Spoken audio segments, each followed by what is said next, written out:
Crash Bash, Kingdom Hearts 3, Mass Effect Andromeda, Final Fantasy 15, Anthem, Army of Two, Redfall, MLB Slugfest, Legacy of Goku Boo's Fury, The Hobbit, Street Racing Syndicate, Greg Hastings Paintball Tournament, Kirby Air Ride, Sonic Riders, Cyberpunk 2077, and Bioshock Infinite. These are just a small fraction of games that, to some degree, could be seen as bad games.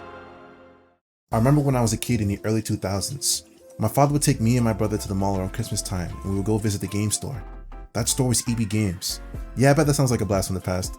Kinda like telling kids these days about Blockbuster video rental stores. Anyways, at EB Games, they would always have a bargain bin of games that would be on sale.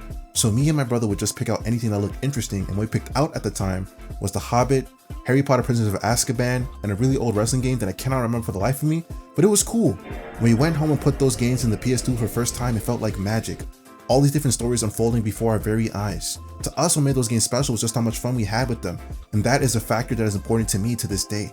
I remember when I first got my hands on Mass Effect Andromeda. Admittedly, it was my first entry into the Mass Effect series. Now, I heard of all the things that plagued this game after its initial release, and I came into this game knowing full well of those things. However, I wholeheartedly enjoyed my experience and think it is the best Mass Effect gameplay-wise. The ability to swap between any class and mode of combat made experimenting very fun. Seeing all the unique combos you could do through different ability combinations was really dope.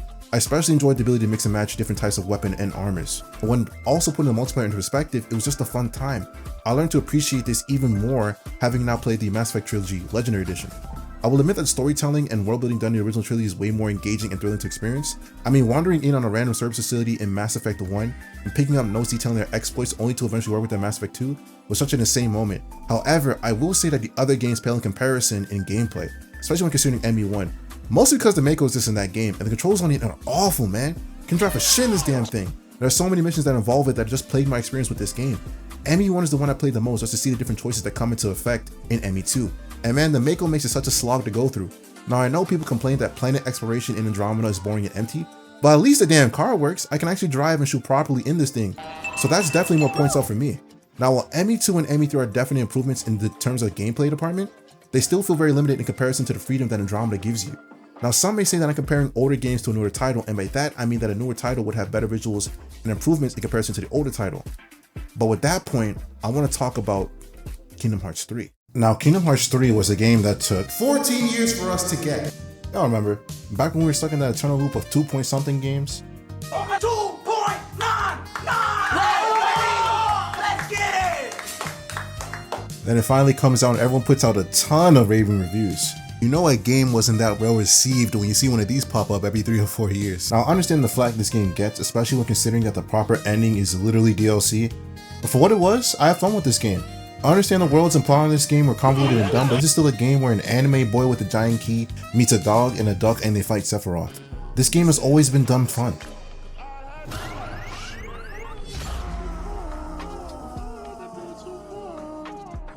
What did you expect? I was excited when I saw Toy Story and Monsters Inc. in the trailers, and was still excited to play them. I loved how much bigger the worlds were. Well, minus this one. I also love being able to run around and wall climb in the environment, and overall how the game maintained that Kingdom Hearts flashiness.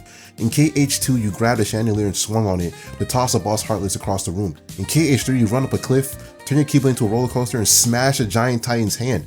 I love this stuff, man. Now I still think Kingdom Hearts 2 is a better game overall in terms of both combat and story, but 3 was just simple Kingdom Hearts fun. How I feel about this game is similar to how I feel about FF15. Now this game is one of the best selling mainline FF games in history. However, this one was not that well received either. Hey look, it's another one of these. Again, the complaints for this game were valid as this game also went through a bit of development hell.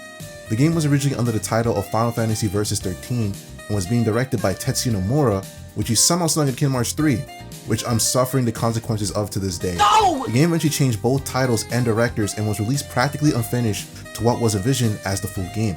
A cluttered mess or an unfinished masterpiece was what some people called this game. From its overly simplified combat, its very empty open world, and important chunks of the story missing from the initial release of the game, it was not a very good look, but I still enjoyed this game. I'm a Kingdom Hearts fan, so flashy combat is always a plus for me, and having a character who could teleport around the field was dope. I also spent so much time doing that fishy minigame, man, it's so addicting. I also enjoyed the story mostly because I enjoyed the dynamic of the characters. The game doesn't feel like some grand tale like other Final Fantasies. Not at the beginning at least. It feels more like a road trip between a strong group of friends and I love their connection. This strong sense of brotherhood. I also just liked how they approached Noctis as a character. He isn't some stoic, nonchalant type or some super energetic save the day type of guy. He's lazy, hates vegetables, a huge nerd, has daddy issues, and overall just kind of a loser. However, he never stops caring for the people around him, and they themselves reciprocate that care in return. So interactions just felt more natural with all the kind of casual conversations and remarks they would make throughout the journey. The game truly made you feel like you were just one of the boys traveling across the world and just hanging out. Now when it comes to both KH3 and FF15, I didn't expect them to change the gaming industry as a whole. I just saw games that I was interested in and decided to pick them up and play them. Both KH3 and FF15 had numerous flaws out the gate, but that didn't prevent me from having an enjoyable experience with both of them. This is how I felt about Anthem, despite it having, in my opinion, even worse faults than both of them. Now, Anthem was a game that was exceedingly overhyped. I'm not gonna lie, I bought into the hype as well. I mean, dude, it was a game where you could pilot an Iron Man suit in an open world and play with your friends. The fight felt really good to control, and the different abilities of the javelins was nice to see. It made playing as a party feel like watching Iron Man and War Machine go at it. However, I will say that the world and story were very much lacking for this game. Unlike with the other games listed, I can't recall any parts of the story that particularly stuck out to me, as well as the environments being close to identical with even more similar enemy spawns.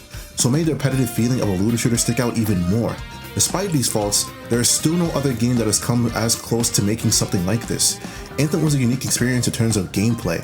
While the world and story was so lackluster that I barely remember them, I do recall the first time my javelin took flight, and eventually I was flying around with my other buddies, turning stuff and having a good time. It was simple fun. Now, a game that was definitely a unique experience all around for me was Cyberpunk 2077, in both a good and a bad sense. Now, when this game was on the cusp of being released, man, I was so hyped to get my hands on it. I mean, the trailers for this game were astounding, and then it came out. I was in college at the time, and you know how it goes, man. I had no money whatsoever and was still using an OG Xbox One. So it was either I played a game that looked worse than the PUBG Xbox release, or I had a self-made pipe bomb. Neither option was appealing to me or the public at the time, especially with the public. The outrage is justifiable though, as CD Projekt Red did release a product that was sold on multiple platforms, with it barely functioning on some, and or just rendering other consoles completely useless. However, despite this outcry, there were still some people who were saying that this was a good game with sincerity. Having now played the game after the lengthy amount of patches, watching Cyberpunk End Drudges, and completing the Phantom Liberty DLC, I can say Cyberpunk 2077 was definitely an enjoyable experience. However, the experience with the base game remained what it was at launch, at least for those who were able to properly experience it. The narrative in the world of Cyberpunk made it, in my opinion, one of the most engaging open world games to interact with. Despite its faults that are present even in its current state, the driving, man, the driving sucks! The game itself is very captivating. They took this world and made it feel lived in. The characters all feel very expressive, emotive, and real. I remember back then, even after the release, there were people reviewing this game that recounted different experiences, with each one being vastly different from the other.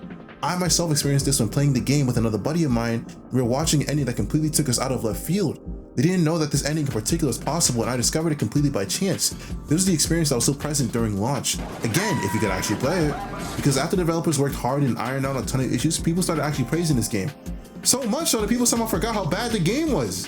It felt like they got Men in Black with how many people came out saying, oh yeah man, nah, this game was always good. I mean, I got a buddy who played the game 2 years prior and called it a great visual novel with a horrible gameplay. Quote. Now in the present, they said, oh yeah, it's a great game. Quote, end quote. I know this game was funded by the government of Poland, so you know, maybe they do have their own Men in Black over there. Cause like, I mean, shoot, if they could get it to work for Cyberpunk 2077, they could get it to work for Redfall, because honestly, that game, even at launch was, oh man, I can't do this, man. That game is trash, bruh. I can't do enough for this game. All the games I listed before, I could find some redeeming qualities in them despite the abhorrent backlash. But not for this one, man. I played this game at launch and died at the literal tutorial because the red fog didn't load in.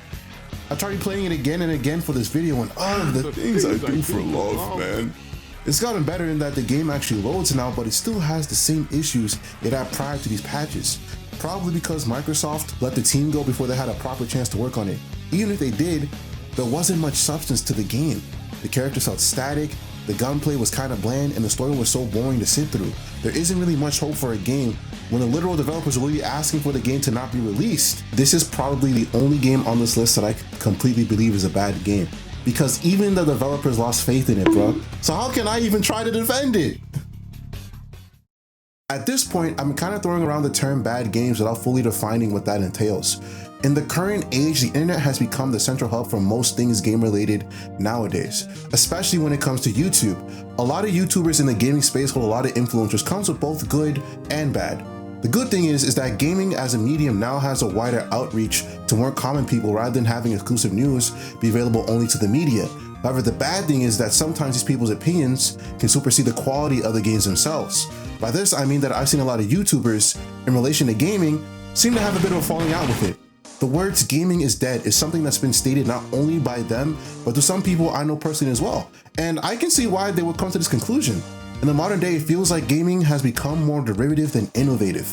Whether it's a constant open world game, do I produce a tedious side quest to pan out playtime, or companies just finding ways to stick battle passes and microtransactions in games that work well without them, as well as companies charging more for games simply because you're playing it on their hardware. Like bro, $80 a Mario Kart, bro? I never thought I'd see the day. Can the shit fly now? But coming from the corporation increasing the price of their internet service because of just now adding game chat, it's kind of expected. Then dudes are on that presentation and going, "Minasan, konnichiwa. Watashi wa Switch 2 desu. Okane wo motte kudasai." Now back on topic, I still think saying gaming is dead is a bit of a blanket statement. There are plenty of games that don't conduct these greedy business practices, games that are redefining the gaming medium as a whole. However, people don't even turn to look at these games because they are dubbed to be bad games. So when defining the term bad games in today's gaming ecosystem, there are three things that stand out. 1, the game is pushing an agenda or message that people don't like. 2, the ratings for the game are not high enough. And finally 3, a person with influence said the game was bad. When it comes to the first issue, it's the matter of people mostly complaining about how certain games are promoting messages or politics that they don't particularly agree with.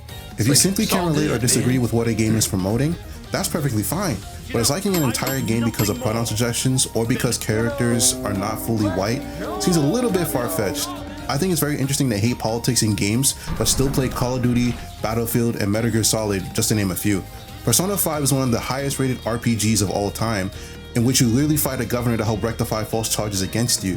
In Hi-Fi Rush, one of the games I had the most fun with, the final boss of the game is a CEO that wants to use mind control to help buyers make purchases faster.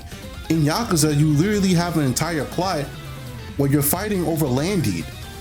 So politics have always been a thing since like forever, man. It just seems that people don't like these certain ones, but I still think it's a little bit far-fetched to like hate an entire game because of them. Mostly because a lot of games that were previously released would be severely scrutinized today, such as Mass Effect. If Mass Effect came out today, it would be dubbed trash because it promotes a quote-unquote woke message. You know, Mass Effect, a game about working with and understanding different people of varying races and cultures to take down a greater enemy. Yeah man, it's kind of crazy, but let's move on to the second topic, ratings. Review scores are an essential facet in gaming and are oftentimes a way for people to decide if a game is worth their time. I understand your time is valuable and you wouldn't want to waste money on an experience you might not enjoy. I'll admit I never cared to play Baldur's Gate until after it won Game of the Year on top of all those raving reviews. However, I still play games where the only thing I know about them is a simple gameplay clip. The f you say to me, you little Folks nowadays are a bit dismissive of games that aren't receiving 10s across the board or are not revolutionizing the gaming industry. Some folks see a 7 out of 10 game and immediately push it off or simply call the joint mid, and that's it.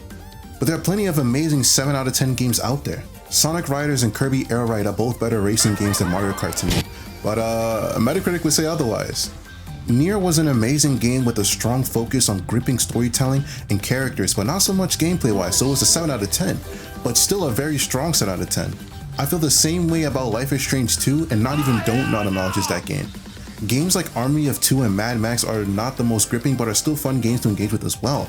I think the over-focusing on high reviews prevents a lot of people from experiencing some fun and engaging games. Now on to the third and final topic, a person with influence saying a game is bad. In today's society, social media personalities have become ingrained with our daily lives. Due to this, streamers and YouTubers hold a lot of influence on whether or not certain things get to succeed, especially when considering the gaming industry. If you don't believe me, then look no further than Among Us. Among Us was a game that was released in 2018 with not much buzz coming from it. It took 2 years for the game to skyrocket in popularity, not only because of the pandemic, but also due to the fact that many popular streamers sung the game's praises. This led to brand deals, awards, and even a TV show being greenlit for production. Now imagine the opposite effect when popular internet figures start rallying around the idea that gaming is dead. When repeated enough, it starts to become ingrained within the community. With this comes the feeling that games are no longer fun, which is understandable. I can relate to the feeling of becoming jaded with some of these current business practices, ruining what you once loved. But that doesn't mean you can't find some new experiences to enjoy. While some games have remained stagnant, a lot of new titles have become very innovative as well. Games that reinvigorated my love for gaming, giving me all these memorable experiences. You can see them in the image above, but these are just a few of the games I got to experience in the past 3 years. When you take a look at this list, is there really nothing that interests you? One of the few reasons I wanted to make this video was because I was watching a YouTuber review a game, and he said the following words: "The game is good and I finished it, but that's not enough." In response, I'm like, well, what more do you need? I'm pretty sure anyone that has been gaming their entire life has come across a few games that they happen to love, but failed to meet standards or just simply didn't garner attention. However, you enjoyed that game for what it was, and that was all it needed. I didn't play The Hobbit, Crash Bash, Sonic Adventure Battle 2, or NBA Street Home Court because they were game-changing games. I was like hanging onto the rim and doing triple dunks, man. That shit was dope. But those games still exist, and I think more people should spend more time highlighting them than just complaining about games you hate all the time. I'm not saying you shouldn't share your thoughts on things you feel strongly about, but share that same passion for things you love as well. Life's too short to leave a legacy of you just being pissed off all the time. Learn to live a little too. Alright, that's it. Thank y'all for watching. Thank you to all my friends to help me with the video. I especially want to thank Hypey for letting me use his music in the vid. A link to his SoundCloud and all the other music used will be in the description. So once again, thank you and stay safe.